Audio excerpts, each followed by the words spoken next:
Welcome back on exam GK. आज की इस वीडियो के माध्यम से आरआरबी ग्रुप डी एग्जाम के लिए साइंस का महत्वपूर्ण प्रैक्टिस सेट कराने वाले हैं। इस वीडियो में सभी इंपॉर्टेंट क्वेश्चन लिए गए हैं जो कि आपकी आने वाली परीक्षा के लिए महत्वपूर्ण रहेंगे। तो चलिए आज की वीडियो शुरू करते हैं। पहला प्रश्न है, बाल और नाखून के बढ़ने के लिए कौन सा तत्व आवश्यक होता है? Calcium, sulphur, iron, phosphorus. तो ये सल्फर जो कि बालों और नाखून के बढ़ने के लिए बहुत ही महत्वपूर्ण तत्व होता है। राइट ऑप्शन बी यहाँ पर हो जाएगा। सल्फर के अलावा प्रोटीन भी बहुत महत्वपूर्ण होता है बाल और नाखून के बढ़ने के लिए, तो राइट ऑप्शन बी होगा। अगला प्रश्न है, सामान्य परिश्रम करने वाले व्यक्ति के शरीर में कितनी ऊर्जा चाहिए? 2500 कैलोरी, 3000 कैलोरी, 3500 कैलोरी, 4000 कैलोरी। तो सामान्य परिश्रम या सामान्य मेहनत करने वाले जो भी व्यक्ति होते हैं उनके शरीर को प्रतिदिन 3500 कैलोरी ऊर्जा चाहिए। राइट ऑप्शन सी है। अगला प्रश्न है, कठिन परिश्रम करने वाले व्यक्ति के शरीर में कितनी ऊर्जा होनी चाहिए? तो ये ऊर्जा होनी चाहिए 4000 से लेकर 5000 कैलोरी। राइट ऑप्शन सी है। अगला प्रश्न है, सबसे कम दांत वाला स्तनधारी जीव कौन सा है? कुत्ता, घोड़ा, हाथी या बंदर। तो सबसे कम दांत वाला स्तनधारी जीव जो कि हाथी होता है। राइट ऑप्शन सी हो जाएगा। इसके 14 दांत होते हैं। ठीक है, ये ध्यान रखेंगे आप लोग। अगला प्रश्न है, सबसे अधिक दांत वाला स्तनधारी जीव कौन सा होता है? तो सबसे कम दांत वाला स्तनधारी जो कि हाथी होता है और सबसे ज़्यादा दांत वाला स्तनधारी जो कि घोड़ा होता है। राइट ऑप्शन बी यहाँ पर हो जाएगा। अगला प्रश्न है, एक बार में सर्वाधिक बच्चा पैदा करने वाला स्थलीय जीव कौन सा है? कुत्ता, खरगोश और भेड़िया, हाथी या चूहा।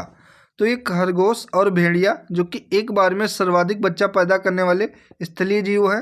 राइट ऑप्शन बी है। अगला प्रश्न है, शार्क का अस्थि पंजर किससे बना होता है? कैल्शियम से, उपास्थि से, हड्डी से, प्रोटीन से। तो शार्क का अस्थि पंजर जो कि उपास्थि से बना होता है। राइट ऑप्शन बी होगा। अगला प्रश्न है, केचुए के प्रजनन अंग को क्या कहते हैं? पंख, सुकर, सीटी, सुकर या सीटी। तो यहाँ पर प्रजनन होगा, तो केचुए के प्रजनन अंग को जो कि सुकर या सीटी कहा जाता है। राइट ऑप्शन डी यहाँ पर हो जाएगा।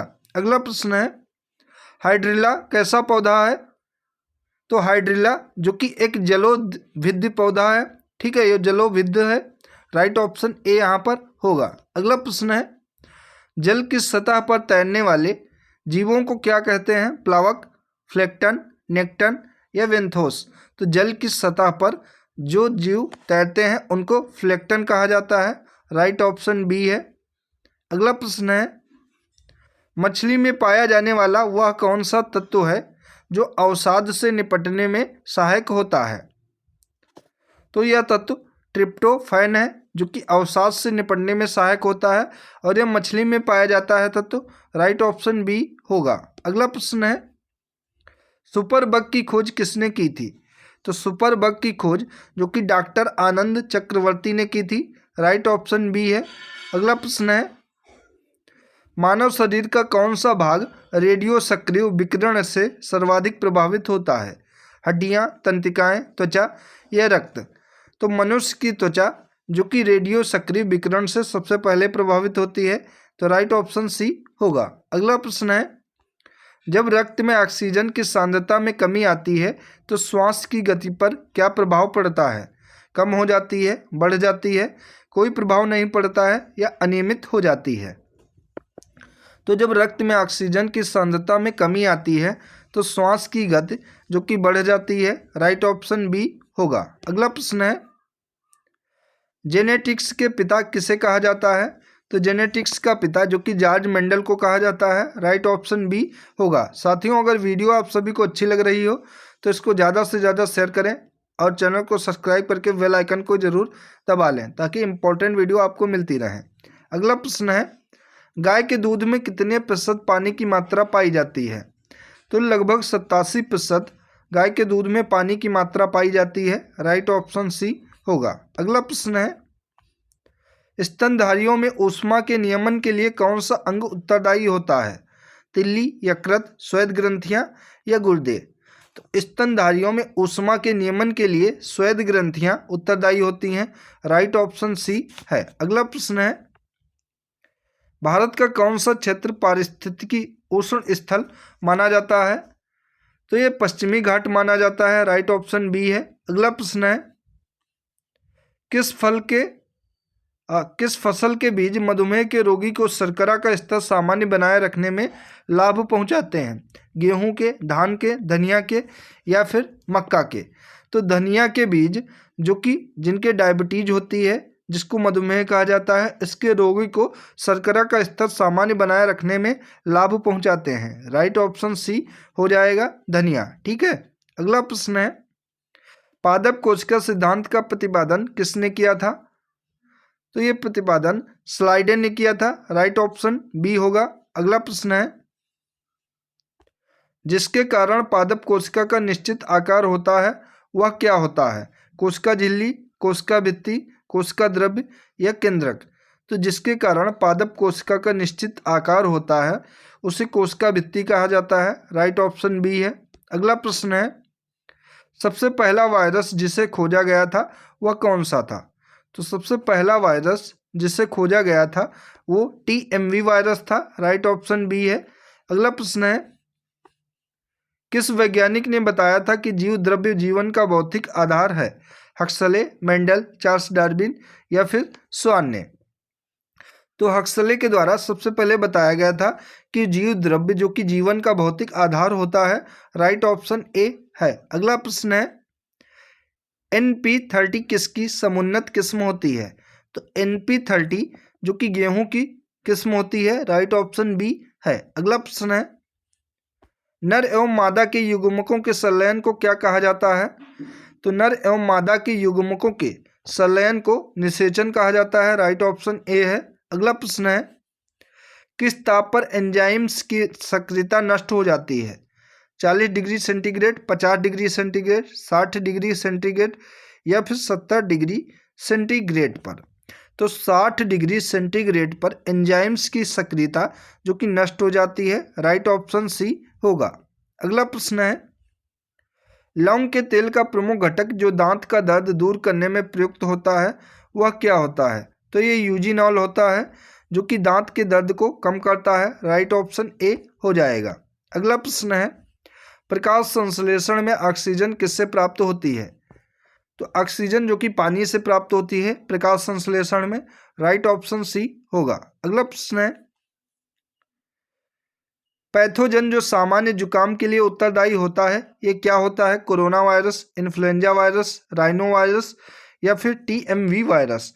तो पैथोजन जो कि सामान्य जुकाम के लिए उत्तरदायी होता है यह राइनो वायरस होता है। राइट ऑप्शन सी है। अगला प्रश्न है, लाइकेन मिश्रित जीव है ये किससे बने होते हैं? तो लाइकेन जो कि कवक और शैवाल से बने होते हैं। राइट ऑप्शन ए होगा। इंपॉर्टेंट क्वेश्चन है ये, कई बार एग्जाम में आया है रेलवे के, तो आप लोग इसको ध्यान रखिएगा। अगला प्रश्न है, अग्नाशय के पाचक रस के उत्पादन के लिए उत्तेजित करने वाला हार्मोन कौन सा हार्मोन होता है? तो ये सेक्रेटिन हार्मोन होता है जो कि अग्नाशय के पाचक रस के उत्पादन के लिए उत्तरदायी होता है। राइट ऑप्शन सी होगा। अगला प्रश्न है, कौन सा मानव निर्मित धान्य है जो प्रकृति में नहीं पाया जाता है? तो प्रकृति में जो कि ट्रिटिकेल नहीं पाया जाता है। राइट ऑप्शन सी है। अगला प्रश्न है, चमड़े की बाहरी सतह क्या कहलाती है या त्वचा की बाहरी सतह को क्या कहा जाता है? तो इसको एपिडर्मिस कहा जाता है। राइट ऑप्शन ए होगा। अगला प्रश्न है, मधुमक्खियों को काटने पर उत्पन्न दर्द का कारण क्या होता है? Hydrochloric acid, formic acid, lactic acid या एसिटिक एसिड? तो मधुमक्खियों के काटने का उत्पन्न जो दर्द होता है उसका कारण होता है formic acid. Right option B है। अगला प्रश्न है, फलों तथा बीजों को दूर दूर तक पहुंचाने की क्रिया क्या कहलाती है? तो ये क्रिया प्रकीर्णन कहलाती है। राइट ऑप्शन सी है। अगला प्रश्न है, पृथ्वी का सबसे कठोर पदार्थ कौन सा होता है? ग्रेफाइट, लोहा, हीरा या सिलिका? तो साथियों हीरा जो कि पृथ्वी का सबसे कठोरतम पदार्थ है। राइट ऑप्शन सी होगा। अगला प्रश्न है, मानव शरीर में लाल रक्त कणिकाओं आरबीसी का जीवन काल कितना होता है? तो रेड ब्लड सेल्स का जो जीवन काल होता है वो 120 दिन होता है। राइट ऑप्शन बी होगा। अगला प्रश्न है, शरीर में पाचन क्रिया मुख्य रूप से कहाँ पर होती है? आमाशय में, छोटी आंत में, बड़ी आंत में या यकृत लीवर में? तो शरीर में जो पाचन क्रिया होती है वो मुख्य रूप से छोटी आंत में होती है। राइट ऑप्शन बी होगा। अगला प्रश्न है, पेड़ पौधों में भोजन बनाने की प्रक्रिया को क्या कहा जाता है? तो इसे प्रकाश संश्लेषण कहा जाता है। पेड़ पौधों में भोजन बनाने की प्रक्रिया को प्रकाश संश्लेषण कहा जाता है। राइट ऑप्शन बी है। अगला प्रश्न है, मधुमक्खियों के छत्ते में कौन सा कार्बोहाइड्रेट मुख्य रूप से पाया जाता है? ग्लूकोज, सुक्रोज, फ्रक्टोज या माल्टोज? तो मधुमक्खियों के छत्ते में जो कार्बोहाइड्रेट मुख्य रूप से पाया जाता है वो फ्रक्टोज होता है। राइट ऑप्शन सी यहाँ पर हो जाएगा। इम्पॉर्टेंट क्वेश्चन है ये, ध्यान रखेंगे। तो साथियों, ये थी आज की महत्वपूर्ण वीडियो अगर आप सभी को पसंद आई हो तो इसको ज़्यादा से ज़्यादा शेयर करें और चैनल को सब्सक्राइब करके बेल आइकन को जरूर दबा लें ताकि इम्पोर्टेंट वीडियो आपको मिलती रहे, आपसे मिस ना हो। धन्यवाद साथियों।